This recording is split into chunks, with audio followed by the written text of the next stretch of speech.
Créé en 1905 par l'administration coloniale, le service d'hygiène est un service paramilitaire qui prépare et met en œuvre la politique de santé, mais également de faire respecter la législation en matière d'hygiène dans les agglomérations urbaines et en zone rurale. Pendant 2 semaines, la rédaction de Seneweb a déployé une équipe afin d'assister à des opérations phares des soldats de l'hygiène, entre autres l'opération Karangue, l'opération Sentinelle et enfin l'opération de délarvation de certains canaux de Dakar.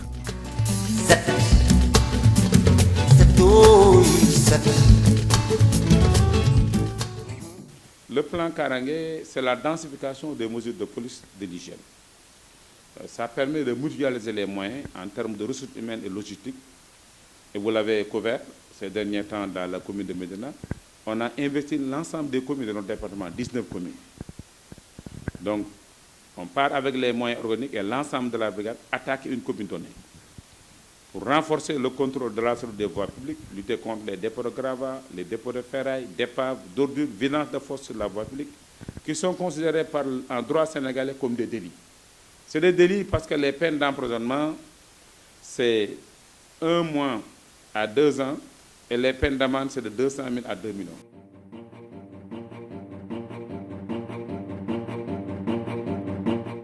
Il est 12 heures, passé de quelques minutes. Le major Allah et son équipe font une incursion dans un vieux bâtiment situé à la rue 25 de la Médina lors d'une visite inopinée.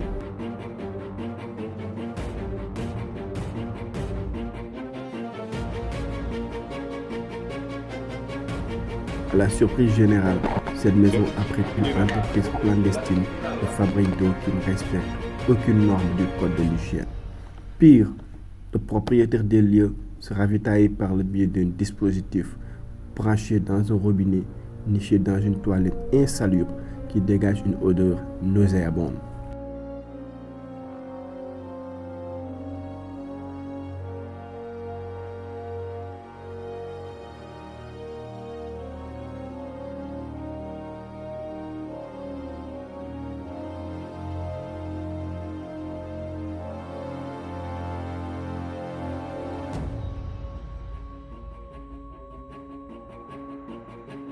Donc, on contrôle les domiciles pour voir le système d'approvisionnement en eau potable.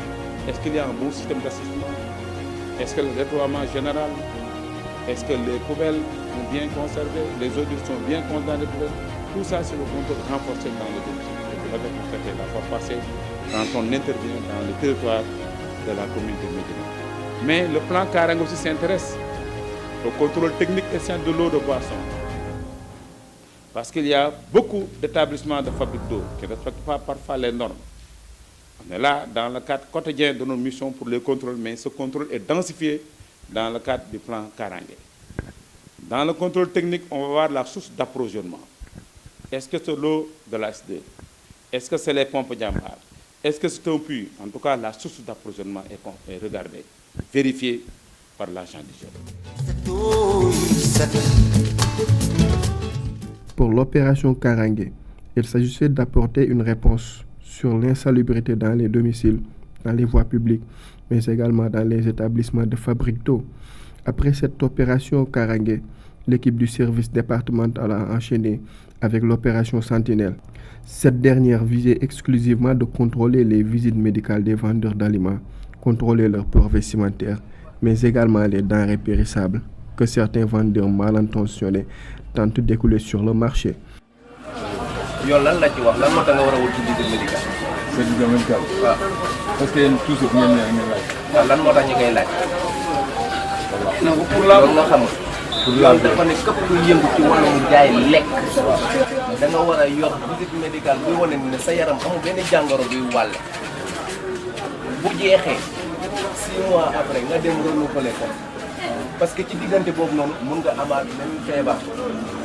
nit mun nga wér nii nga yaakaar ne da nga wér te wéroo. ah kon visite médicale bu jeexee da nga war a renouveler bara nga yeggal sa liggéey bi du dew du daw client bi du daw nit ko da nga ne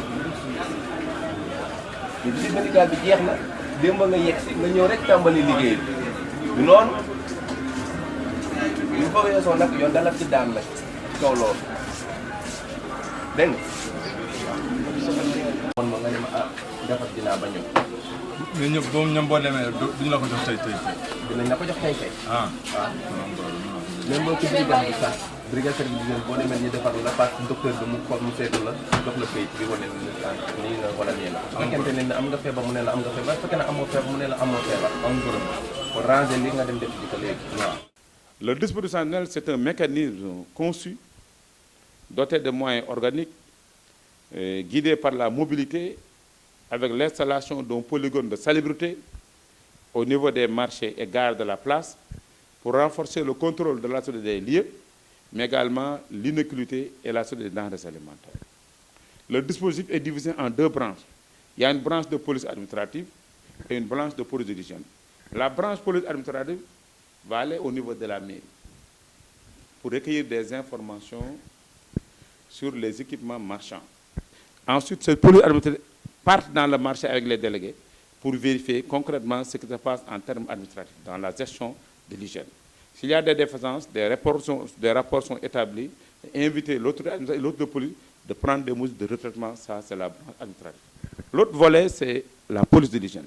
C'est les agents qui rentrent directement dans le marché, regardez la sécurité du commerçant, son port vestimentaire, corporel, la visite médicale, parce que l'article L49 du Code de l'hygiène exige la visite médicale du personnel de façon périodique pour déceler toute maladie cliniquement ou bactérieusement décelable pour éviter la contamination et garantir la sécurité sanitaire dans les milieux de commerce.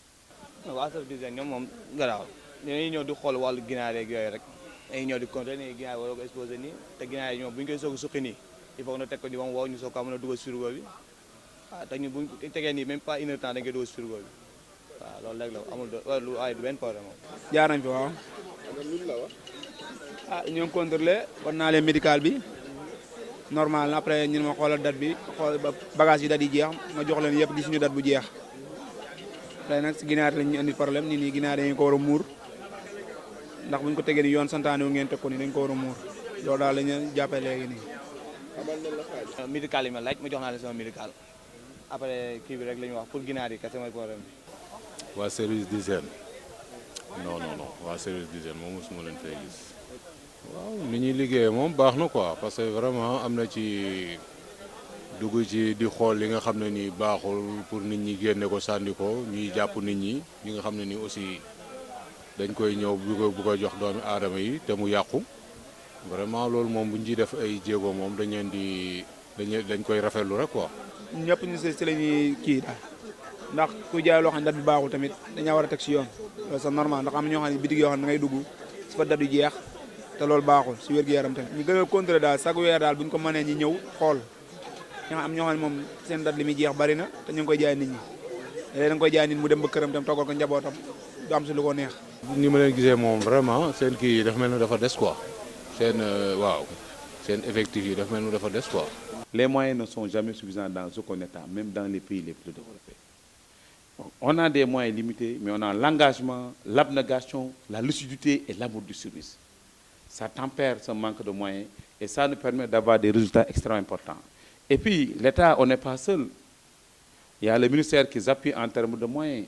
Il y a le préfet qui appuie en termes de moyens. Il y a les communes qui appuient en termes de moyens. Donc, sur le plan logistique, on fait la mutualisation pour nous permettre vraiment de garantir la mobilité des agents.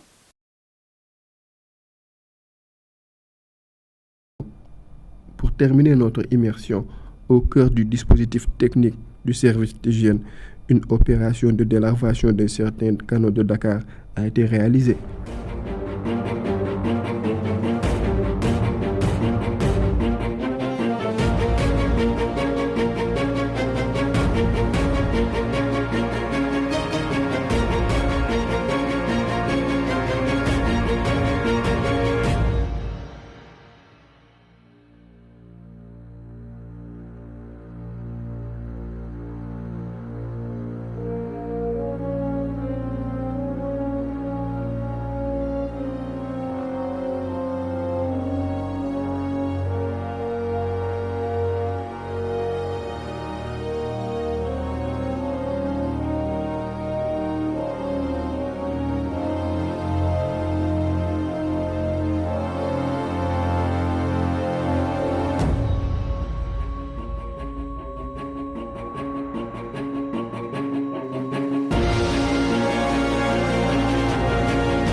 ko taalee dafay xëcc ndox kon ndox bi newoon fii yëpp fii da koy xëcc fu mu toll nii daf koy xëcc tànk fay ko day xëcc ndox mi waaw léegi day permettre poudre bu ñu sotti mu jaxasoo ak ndox mi mais poudre bi moom moo war a liggéey bi moom mooy rey les larves de moustique objectif bi loolu délarvation boo nee tey lutte